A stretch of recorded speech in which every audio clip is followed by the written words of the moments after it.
இளங்காடு அரசு உயர்நிலைப் பள்ளியில் நடைபெற்ற ஆண்டு விழாவில் மாணவர்களுக்கு பரிசுகளை ஆரணி தொகுதி நாடாளுமன்ற உறுப்பினர் MS தரணிவேந்தன் வழங்கினார். திருவண்ணாமலை மாவட்டம் வந்தவாசி அடுத்த இளங்காடு ஊராட்சியில் அரசு உயர்நிலைப் பள்ளியில் ஆண்டு விழா நடைபெற்றது. இந்த ஆண்டு விழாவிற்கு வட்டார கல்வி அலுவலர் செந்தமிழ் தலைமை தாங்கினார். பள்ளியின் தலைமை ஆசிரியர் அனைவரையும் வரவேற்றார்.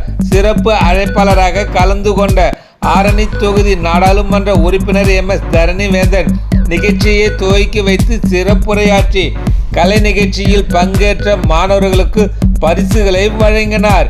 இதில் மாணவர்களின் குத்தாட்டம், குயிலாட்டம், நாடகம், கவிதை, பாட்டு போட்டி உள்ளிட்டவை நடைபெற்றது. இந்த ஆண்டு விழாவில் மாணவர்கள், பெற்றோர்கள், பொதுமக்கள் உள்ளிட்டவர்கள் கலந்து கொண்டனர்.